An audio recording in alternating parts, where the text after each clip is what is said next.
Assalamualaikum warahmatullahi wabarakatuh. Pagi ini Kasana kembali menyajikan kepada Anda embun-embun ilmu yang terpendam dalam luasnya Kasanah Islam.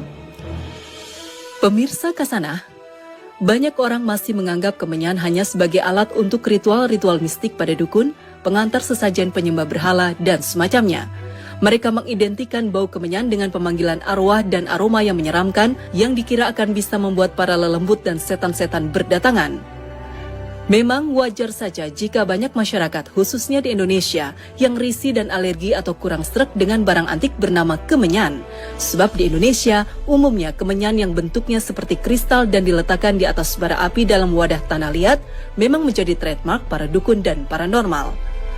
Berulang kali kita menyaksikan film-film horor Indonesia yang benar-benar seram sampai di era masa kini selalu menggunakan kemenyan dan kembang-kembang aneka rupa. Fenomena seperti ini sering nampang di hamparan tikar para dukun, dipopulerkan di film-film layar lebar, lantas bertemakan horor, semakin menambah pandangan sinis orang terhadap kemenyan. Namun sebenarnya, kemenyan bukan hanya monopoli para dukun, paranormal, atau aktivitas mistik lainnya. Di beberapa pondok pesantren, kemenyan dibakar ketika hendak melaksanakan sholat tarawih dalam sebuah wadah yang bertujuan untuk memberikan aroma yang harum di dalam ruangan ataupun di masjid.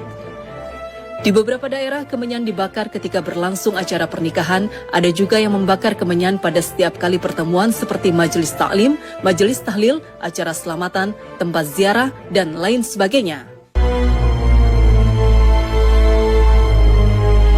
Bukan hanya di Indonesia, bahkan di Masjid Nabawi atau Masjidil Haram, kemenyan juga kerap hadir di beberapa acara seperti acara wisuda tahfidz, acara penyucian, pembersihan Ka'bah, dan lain sebagainya. Hal itu untuk mengharumkan udara dan menyenangkan jiwa para hadirin. Hal ini berdasarkan petunjuk hadis Nabi SAW bahwa para malaikat itu suka bau-bau yang wangi dan membenci bau-bau busuk. Pemanfaatan kemenyan sudah dilakukan sejak dahulu kala, jauh sebelum kedatangan Islam. Di Mesir, bangsa Mesir kuno memanfaatkan kemenyan yang diimpor dari Yaman sebagai salah satu bahan dalam membuat mumi. Di Yerusalem, orang-orang Bani Israel membakar kemenyan di tempat ibadah dalam wadah ukupan untuk pewangian penghantar doa-doa. Di Jazirah Arab dan Syam, kemenyan ditempatkan dalam wadah-wadah cantik untuk mengharumkan ruang-ruang istana dan rumah-rumah. Dan di Asia Selatan dan Asia Timur, kemenyan dibakar dalam kuil-kuil sebagai sarana peribadatan. Jadi sebenarnya kemenyan bukan merupakan benda-benda mistik milik agama atau untuk upacara-upacara tertentu.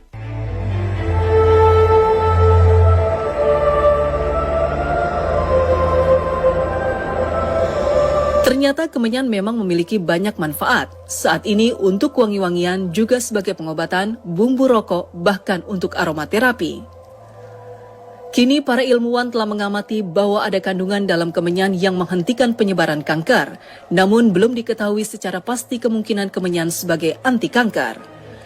Namun dulu pada abad ke-10, Ibnu Sina telah merekomendasikan kemenyan sebagai obat untuk tumor, bisul, muntah, disentri, dan demam.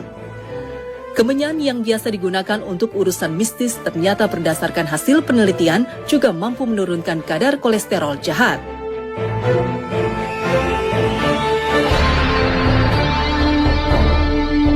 Membakar kemenyan pada zaman Nabi dan salafus saleh juga menjadi bagian dari beberapa ritual umat Islam.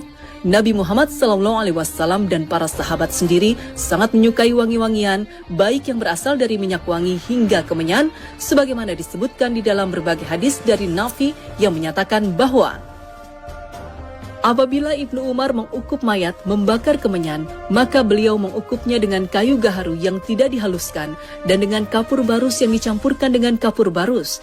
Kemudian beliau berkata, beginilah cara Rasulullah SAW ketika mengukup jenazah membakar kemenyan untuk mayat. Hadis riwayat Muslim.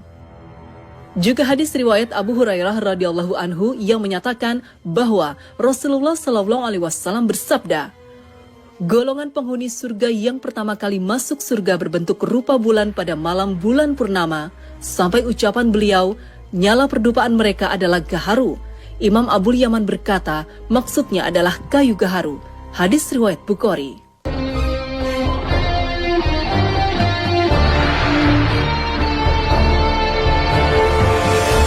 Bahkan ada juga riwayat tentang anjuran mengukup mengasapi masjid, sebagaimana Nabi Shallallahu Alaihi Wasallam bersabda, "Jauhkanlah masjid-masjid kalian dari anak-anak kecil kalian, dari pertikaian di antara kalian, pendarahan kalian dan jual beli kamu.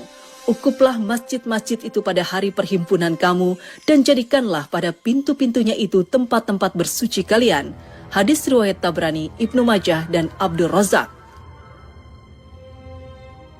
Dengan demikian, membakar kemenyan merupakan hal biasa pada masa Nabi Shallallahu Alaihi Wasallam. Demikian juga pada masa para sahabat dan seterusnya, baik sebagai wangi-wangian maupun hal-hal yang bersifat keagamaan.